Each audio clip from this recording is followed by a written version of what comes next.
Why hello there friends, it's Emma here, the Bookish Princess. I don't know why the shadows are this long. It's only 1 o'clock in the afternoon, but this is a winter reading and decorating vlog, so I guess that's pretty appropriate. I have some books that I've been reading, and I'm also going to give you a tour of the decorations I've been putting up. Let's get to it.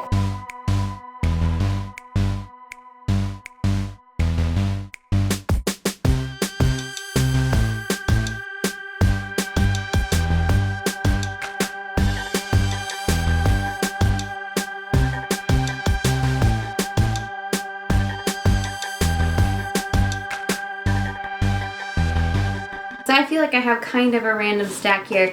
Quite a few library books actually. I saw this author, Rumer. I'm not exactly sure how you pronounce her name. It's quite unique. I saw it on my friend Kate Howe's Insta story, and I'd heard this author's name a couple other places, so that was the sort of push I needed to get to the library and check a couple of her books out. This one is The River. I'm not actually sure if this is a children's book, because I think she wrote some children's books. The main character is Harriet. We actually never hear exactly how old she is, but she's probably like 12 or 13. There's a lot of reflections on like growing up. It almost becomes sort of stream of consciousness sometimes because Harriet's mind like jumps from thought to thought. She'll say something and then she'll go off on her own sort of inner train of thought, and then she'll just jump in with another question like following her own train of thought, but she didn't say any of that out loud, so her siblings are like, how did you even get from point A to point B? This is actually set in India, but it's a British family living in India, and it really is more about the family anything else. It is a fairly dark story in some ways. There's also hope and brightness and some funny moments. Here was a passage I kind of liked. Besides their eyes, Nan and Victoria were alike in that at the moment they were both perfect. Victoria had reached the stage of completed babyhood. Little girls especially sometimes linger in this stage for 3 or 4 months, and during that time they are quite unconsciously perfect. Victoria had no troubles. She did not trouble anyone, nor did Nan. Nan had completed her hard womanhood, and she had managed to shed her troubles. She had reclaimed, through living in service, what Victoria had not yet lost. Nan is basically the children's nanny, but she's such a great character. This was a really quick read. The other Rummer Garden that I got is a bit heftier. It's Black Narcissus. Is this also set in India? Quite a few of her books are set in India. The mountain soars above the lesser hills, vital, malignant, cold, except when the sun on the snow suggests the spring fertility of massed azaleas. Did the mountain smile when the coiffed sisters took over the rambling summer palace from which no house cleaning could remove the memories of the women for whom it was built? Was it the mountain who sent the young prince to the mission school in his rainbow silks to put strange ideas into the sisters' heads and make them think that anything could happen? Yeah, so this one is about some nuns who set up a convent, and I'm excited to try that. I was realizing the other day that I have not read P.G. Wodehouse in quite some time, and that obviously needs to be corrected, so I picked this one up, which is Thank You, Jeeves. I love these. Is this the Everyman Library? The Collector's Wodehouse. Who is this? What is this publisher? The Overlook Press, Woodstock in New York. I just really like these. If my shelves were not so full, I would start collecting these, but I'm at the point where I can't really buy any more books because I already have far more than will fit. What I really need is more bookshelves. Then I'll have an excuse to buy more books, and it's like, do you really need more books? Probably not, but think of how cool it would look with all of these Woodehouses on a shelf. They each have a different color in the background, so this one is orange. And there's Birdie on his banjo or ukulele, which I think drove Jeeves away. There are a couple books where Jeeves and Birdie are feuding, and I think this might be one of them. I did a holiday mystery book swap with some of my friends, and the book I picked was Ayn Rand, The Fountainhead. I read Atlas Shrugged and Anthem a couple years ago and liked them so much. They're just such thought-provoking books, and Atlas Shrugged especially, even though it's such a long book, I was surprised at how like the suspense really pulls you in and keeps you reading, at least to a certain point. Probably like 2/3 of the way, some fatigue did hit me and I did kind of skim a bit. I feel like I understand the crazy world a little bit better after I read Ayn Rand. Now that I own this, I should read it, but it is pretty hefty, so I'm guessing I won't get to this until 2020, but maybe I'll manage to start it this month. We'll have to see. See, really I shouldn't start any new books because I'm already in the middle of a couple. I'm about 80 pages into Midnight's Children by Salman Rushdie. I bought this at a used book sale earlier this year, and I'm excited to try it. I really enjoyed A Suitable Boy, which is another thick book by a different Indian author, and I read that over the summer and really liked it.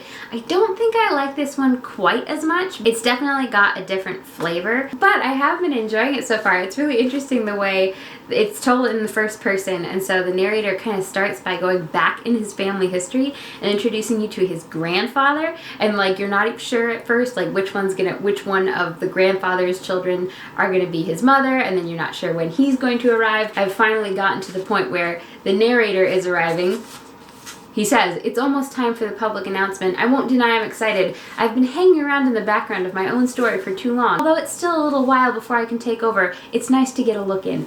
Actually, I love the story of how his mom announces that, you know, she's expecting it and that this baby is on the way. There are some real gems in the writing, like just ways of phrasing things that you'd never thought of before. I liked this.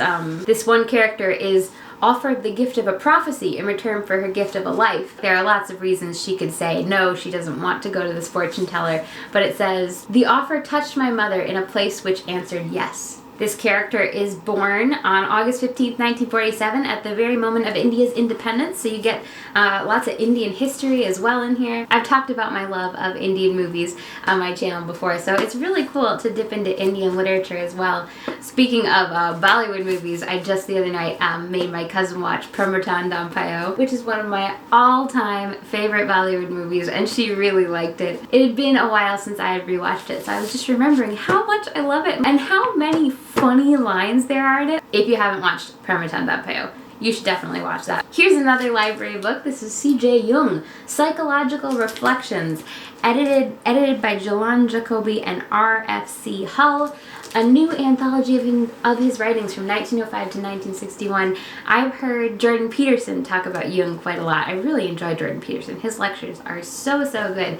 And there are like 1 million of them on YouTube. And lately he's been uploading more to his podcast because he did a lecture tour last year. All the lectures from his tour he's putting out as podcasts, and they're just so interesting and insightful. If you have like a long drive or a long flight or something, they're just so good to listen to. So Jung has been on my list of authors to check out because of Jordan Peterson, but then since I've gotten into BTS, which is a K-pop band, so not a place you would necessarily expect to find Jung, their album that came out in the spring, Map of the Soul Persona, this one right here, this is actually inspired by a book called Map of the Soul that's about Jung. It's by another author, a psychologist. I can't remember his name now though. I'll link all these books down in the description, so I'll put his in there as well. Hopefully I'll remember to link all the books in the description. Sometimes I run out of time and like just getting the video edited and uploaded is as much as I can do, and it's like, oh, I know I wanted to put those links in the description, but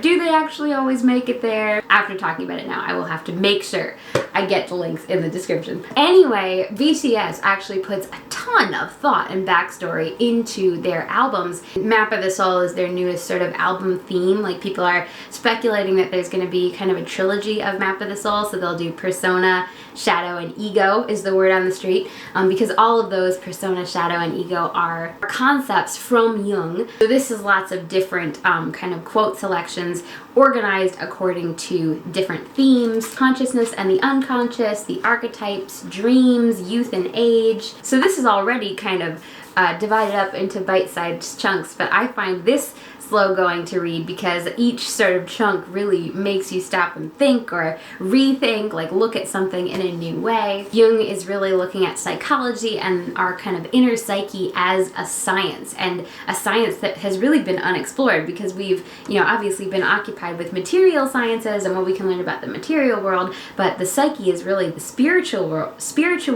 It's this inner world, and I really like how he strikes this balance of recognizing that like our inner world is extraordinarily mysterious, and like there's a lot we don't know about it, and there's a lot that we may never be able to know about it, but his point is there's a lot more we could know about it, and how it's actually a really important science to explore, developing yourself individually, but then how that reflects out on the entire culture and the entire world and the way our history unfolds. The world today hangs by a thin thread, and that thread is the psyche of man. It's actually really poetic, but then by turns it's also kind of snarky. Like, Jung has a real sort of bite to the way he writes. As I've been reading this, I've been reading some of it in the voice of Edna Mode from The Incredibles. I don't know why, but I feel like there's this kind of similarity between E And between Jung, there's this same sort of offhand sarcasm and then an extreme intensity. People will do anything, no matter how absurd, in order to avoid facing their own souls.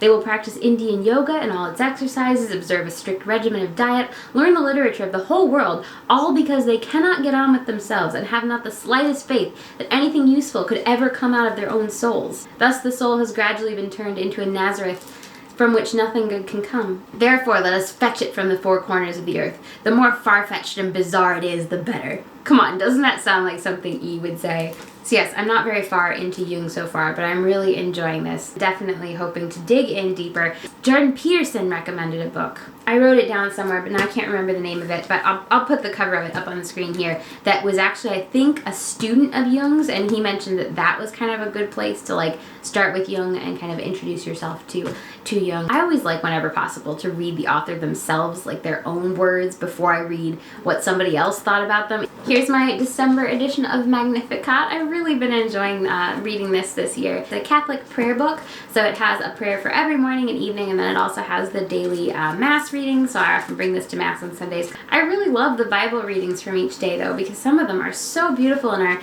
Bible readings that I never really stopped to appreciate before. From the Book of Wisdom, chapter 7.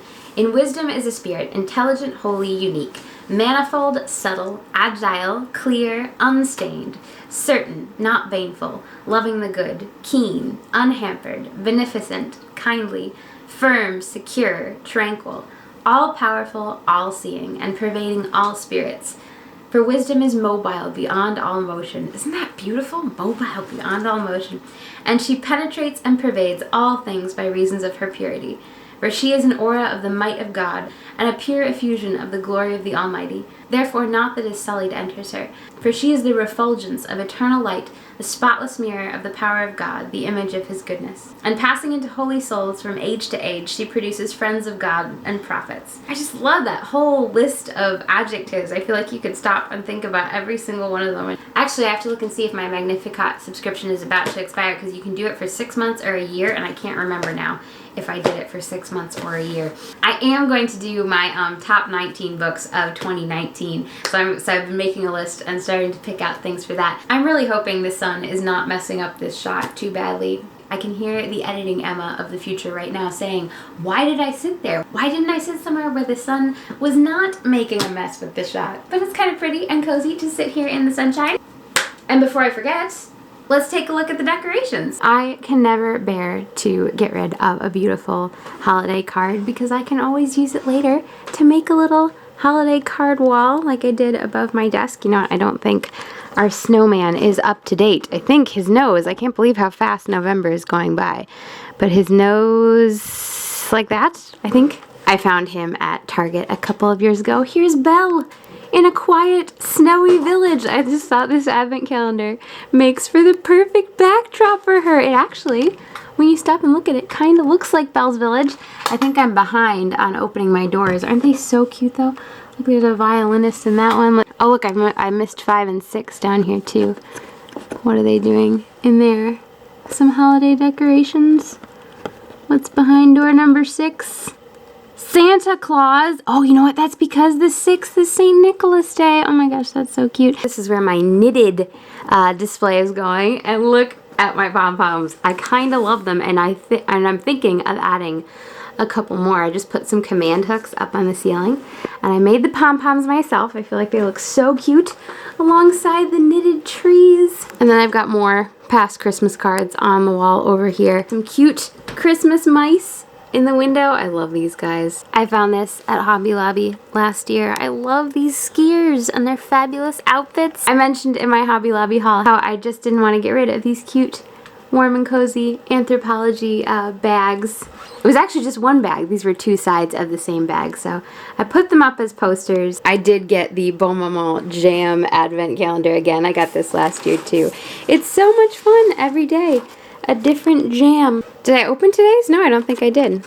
Let's see what today's jam of the day is. Blackberry blackcurrant. Oh my goodness, that sounds delicious.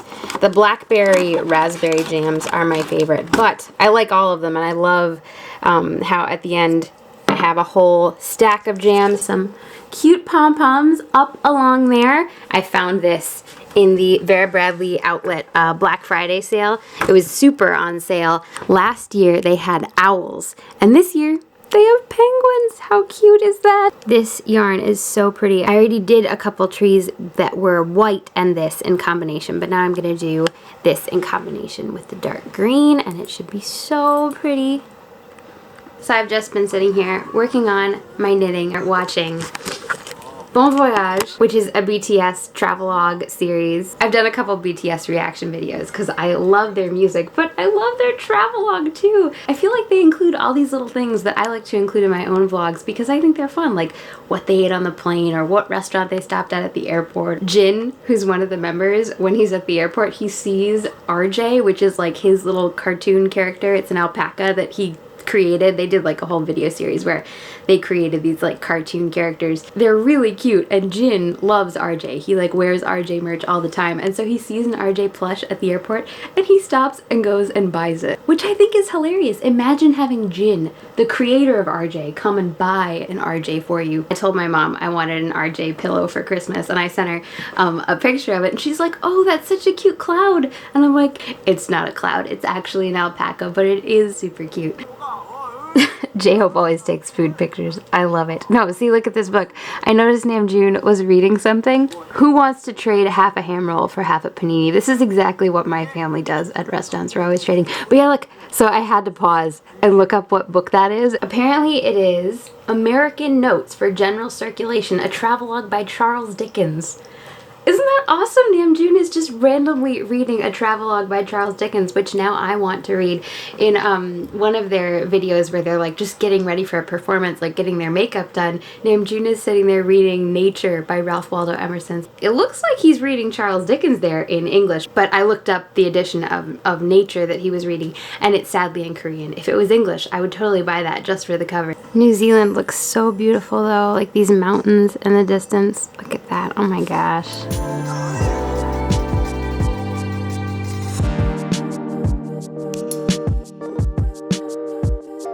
I hope you guys enjoyed today's vlog. If you're not yet subscribed, make sure you hit that button so you can stay tuned for new videos to come. I've been doing videos from my Switzerland trip every Sunday, but also mixing in other things as well. I feel like the YouTube algorithm doesn't show my Switzerland videos to very many people, and I think they're really fun. So if you haven't checked them out, you should definitely go and do so. I hope you guys are having a magical holiday season. I'd love to hear about what you've been reading, what you've been decorating down in the comments. I'm gonna get back to my tree knitting, so you can see there the white and kind of teal tree, but I think a teal and dark green tree will be super pretty. I hope you guys have a magical and a bookish day, and I'll talk to you again soon.